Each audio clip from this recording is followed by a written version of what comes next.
Around 3 p.m., shots were fired outside of the Capitol building. Police say a woman in a black sedan got in a confrontation with police officers after trying to ram her car through the barricade outside of the White House. When that was unsuccessful, she fled the scene in her car and got into a police chase. This is the video that you are seeing of that police chase. What you can't see inside of that car is that there is a child in there and that the driver is a female. She is now reported dead. Just unbelievable footage coming out of this really chaotic scene playing out here in Washington, D.C. Capitol Hill was temporarily put on lockdown, but has since returned to business. RT correspondent Liz Wall now with the latest. Liz, what is the scene like outside of Capitol Hill right now? Well, the scene, it was quite chaotic, but we are told that the scene has been secured. Now we know that the D.C. police, Capitol Hill police, FBI, Secret Service, all of them are investigating what exactly happened here. We're about as close as we can get to where shots were fired. We're told several shots were fired. I spoke to a couple witnesses that said they heard one shot after another. It's possible, we don't really know who fired those shots. We're hearing now that most of those shots, if not all of them, were actually fired by authorities trying to stop the suspect. You played that video earlier before, and that's where it all began, at the White House, about a mile away from here, is when it began. Apparently the suspect tried to ram through a barricade, and that is when a high-speed chase started, came all the way here around near the Capitol, and that's where it ended, and that's where we're told more shots rang out. We saw in that video it was a black car that was the target of this chase. We do not know much about that suspect, but we do know that she is a female. We're not sure. There's conflicting reports on the status. We're going to hear, there's actually a press conference that's going to be underway pretty soon where we should be learning more details. We're told that there was a child inside of that vehicle, but that child is okay. We're told we're not sure how many people have been hurt, how many people injured. We know that at least one person has been injured, and that person is a police officer. So we are told, though, that this is an isolated incident. It's not terrorism related, and at the moment, the scene has been secured. Megan.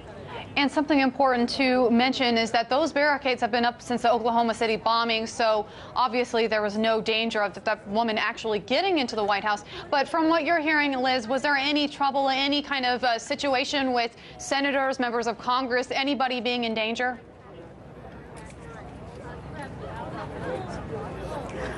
Well, we don't. All we know is that there were several shots that were fired. That's what witnesses are telling me.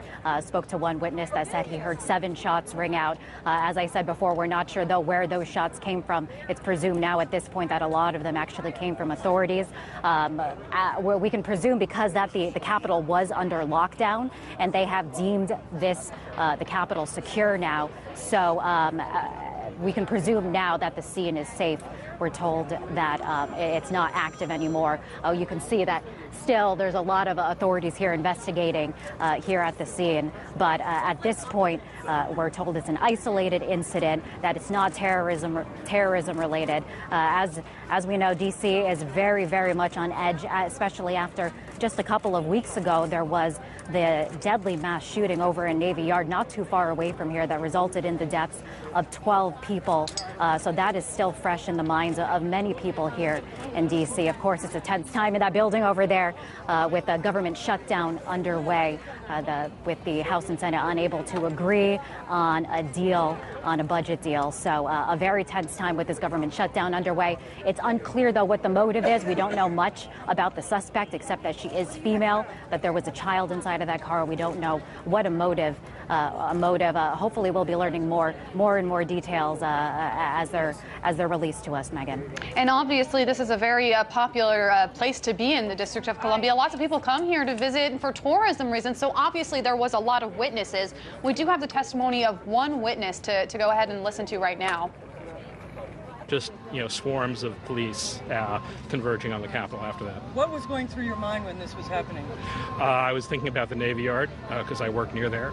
So, and it was like, it reminded me of that. So obviously, Liz, this is very scary. As you mentioned, it comes just a couple of short weeks after that Navy Yard shooting. So what else can we expect to hear from this press conference that's coming up in just about a half an hour here?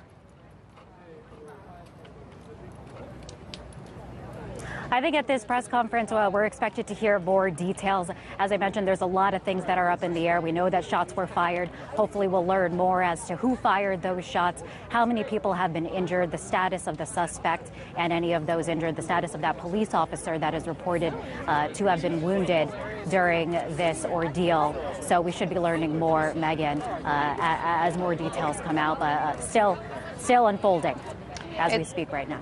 It is a very lucky situation and a very lucky day when you can report that there are no victims injured at this point, or I should say dead. There is that one police officer who is at the hospital right now. RT correspondent Liz Wall bringing us that breaking news from Capitol Hill. Thank you so much.